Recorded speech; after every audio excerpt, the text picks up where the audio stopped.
Les États-Unis attaquent l'Amérique latine. Ils le font, certes, pour l'instant, de manière indirecte, mais pratiquement tous les jours. La propagande américaine cherche à influencer l'ensemble de la population latino-américaine dans le but de déstabiliser des gouvernements entiers. Voyons comment elle procède, quels outils elle utilise et pourquoi.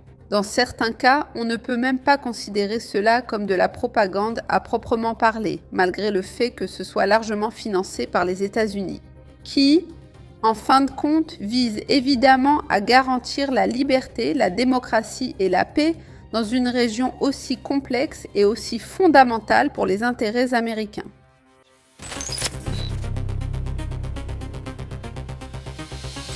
La machine médiatique de Washington en Amérique latine fonctionne à très grande échelle. Dans la presse latino-américaine, il existe d'ailleurs une expression, l'opération médiatique de Miami. Celle-ci est utilisée pour décrire comment un groupe très restreint de médias et de politiciens, principalement situés dans le sud de la Floride, influence ce que la région considère comme vrai. Quel gouvernement sera qualifié ? Comme une dictature, quelle crise sera attribuée aux sanctions ? Il suffit de suivre la trace de l'argent et des licences de radiodiffusion pour comprendre comment fonctionne réellement ce réseau. Radio Marti et TV Marti appartiennent au gouvernement des États-Unis. Juridiquement, ce sont des médias d'État, tout comme, par exemple, Voice of America. Radio Marti a commencé à émettre à destination de Cuba en 1985 pendant la présidence de Ronald Reagan, tandis que TV Marti a commencé à fonctionner en 1990. Les deux dépendent de l'Office of Cuba Broadcasting, une agence gouvernementale basée à Miami. Depuis leur création, le gouvernement et le Congrès américain ont consacré plus de 500 millions de dollars à ces projets, avec un budget annuel compris entre 27 et 30 millions de dollars. Leur mission officielle consiste à promouvoir la liberté et la démocratie à Cuba. Un objectif, un point sur la carte absolument clé pour les États-Unis. Le projet a été lancé par Jorge Mascanosa, un millionnaire de l'émigration cubaine ayant des liens très étroits avec Washington. Le nom a été emprunté à José Martí, le héros de l'indépendance cubaine qui a combattu le colonialisme espagnol et qui a également mis en garde contre le danger croissant que représentaient les États-Unis pour Cuba. Paradoxalement, une station financée par le gouvernement américain a fini par porter le nom d'une personne qui s'est battue contre cette même influence dans le pays. Les critiques contre Martí ne viennent pas uniquement de l'extérieur. Elles ont également été formulées en fait par des organismes, y compris officiels, à l'intérieur même des États-Unis. Ainsi, l'inspecteur général du département d'État a informé le Congrès que le média présentait de très graves problèmes d'équilibre de l'information, d'objectivité et de vérification des sources. Mais qui diable s'en soucie quand il s'agit de lutter pour la démocratie à Cuba ? En 2018, Martí a diffusé plusieurs reportages dans lesquels George Soros était décrit comme un milliardaire juif d'origine hongroise. Le contenu a été considéré comme antisémite et en plus, il avait été financé avec des fonds publics américains. Les responsables ont été immédiatement écartés de leurs fonctions et par la suite, un audit indépendant a été réalisé. Cet audit a conclu que le service devenait de plus en plus un instrument de propagande, dans un média journalistique qui ne voudrait fournir à personne la moindre information véridique. C'est ainsi qu'en mars 2025, tout a changé de façon drastique et radicale. Ainsi, le 14 mars pour être exact, l'administration Trump a signé un décret présidentiel pour réduire la bureaucratie fédérale. Et il a ordonné le démantèlement de l'Agence américaine pour les médias mondiaux, USAGM, dont dépendait également l'Office de radiodiffusion vers Cuba. Le lendemain, le personnel a été mis en congé payé et a perdu l'accès aux systèmes internes. Le 26 mars seulement. 12 jours plus tard, une partie des employés est revenue et Radio Marti a annoncé la reprise de ses émissions, même si l'avenir restait encore très incertain. Les avis étaient très partagés. Du côté de l'USAGM, on a parlé de gaspillage et de propagande contraire aux intérêts nationaux. Au contraire, des membres du Congrès américain et des dirigeants de la communauté cubaine de Miami ont qualifié la fermeture de cadeau pour la Havane. Une conclusion absolument évidente.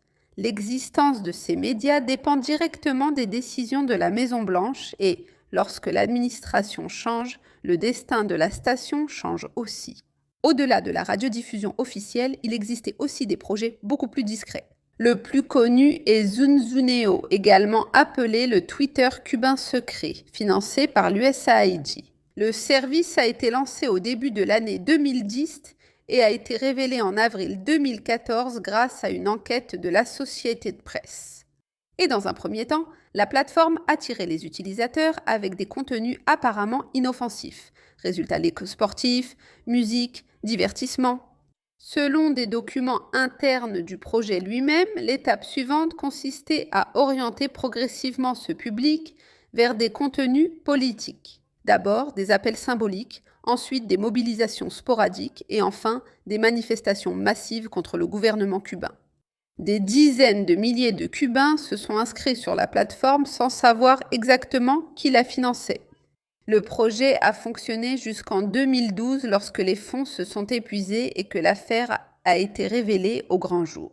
L'USAID a assuré que le programme avait été très discret, tout en niant qu'il ait été secret ou qu'il ait été dissimulé. Les objectifs que le gouvernement américain aurait voulu cacher. Toute cette infrastructure a été soutenue par des subventions destinées à la soi-disant promotion de la démocratie. Pendant des années, l'USAID et aussi la National Endowment for Democracy ont financé des médias, des organisations civiles, des programmes de formation pour les journalistes dans toute l'Amérique latine.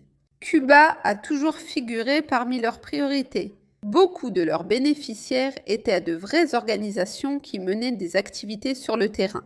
Cependant, les fonds proviennent de l'État américain et répondent à des objectifs politiques très clairs et déclarés de manière assez ouverte. C'est pourquoi il est légitime de se demander dans quelle mesure cette origine conditionne ou non tout le travail médiatique réalisé. En même temps, le simple fait de recevoir un financement public n'implique pas automatiquement que les gouvernements dictent le contenu éditorial. De nombreux médias publics dans le monde entier fonctionnent grâce à l'argent de l'État. Les défenseurs de ces programmes soutiennent que, puisque la presse à Cuba est entièrement contrôlée par le terrible régime cubain, ces aides constituent en réalité l'une des rares voies permettant l'existence de voix critiques. Cependant, les priorités du financeur finissent inévitablement par influencer l'agenda médiatique. Miami est le point où convergent les flux financiers et la construction du récit politique. Diverses enquêtes soutiennent que la radio en espagnol de Miami a diffusé pendant des années des affirmations fausses pratiquement sans contrôle. Ainsi, selon certains sondages, certains Colombiens résidant à l'étranger en sont venus à croire, par exemple, que Joe Biden était un homme politique d'extrême gauche simplement parce que cela était affirmé dans certaines émissions. Les fausses informations produites dans les médias américains sont traduites et diffusées vers l'Amérique latine via des plateformes comme YouTube et WhatsApp. En même temps, des contenus provenant du Venezuela et de la Colombie retournent à Miami où ils sont à nouveau amplifiés et redistribués. Une étude de 2024 a montré que les latino-américains s'informant surtout sur la politique via les réseaux sociaux en espagnol sont plus enclins à croire de fausses informations que ceux qui le font en anglais. Il ne s'agit pas nécessairement d'imaginer que la CIA rédige des scénarios pour certains médias. Le mécanisme, en fait, est infiniment plus simple. Il existe un média d'État, il existe des subventions avec des objectifs politiques, il existe des médias de la diaspora avec une ligne éditoriale déterminée. Il existe aussi des plateformes numériques qui distribuent ces contenus de manière totalement gratuite dans toute une région. Il n'est pas nécessaire d'avoir une coordination centralisée pour obtenir un résultat cohérent et favorable à un gouvernement donné. Tout ce processus s'appuie également sur la création d'un réseau de médias. Parmi eux, on distingue Cubanet, El Toque, l'ensemble formé par 14 immédiaux, Translating Cuba et Havana Times. Leur financement est principalement venu de l'USAID et de l'ANET, dans de nombreux cas par le biais d'organisations associées à ces entités. Les autorités cubaines et les critiques de ces médias soutiennent que leur objectif est de favoriser le mécontentement social et de préparer des manifestations en suivant les méthodes de la soi-disant guerre non conventionnelle. Les rédactions rejettent catégoriquement cette accusation et affirment représenter un journalisme indépendant dans un pays où la presse est entièrement contrôlée par l'État. À Cuba, El Toque est particulièrement connu pour publier le taux de change du dollar sur le marché informel, une référence utilisée quotidiennement par de nombreux citoyens. Il n'existe donc pas de consensus définitif sur la frontière entre le journalisme et l'influence politique. Cependant, pendant plus de 6 décennies, la politique américaine envers Cuba et l'ensemble de l'Amérique latine s'est construite. Tout un système composé de médias publics, de plateformes numériques, clandestines, de médias financés par des subventions, et un groupe d'acteurs politiques établis à Miami qui influence l'agenda médiatique de manière pratiquement quotidienne et, dans certains cas, de façon presque totale. Tout cela est documenté par des budgets du Congrès, des rapports officiels, de la documentation de l'USAID.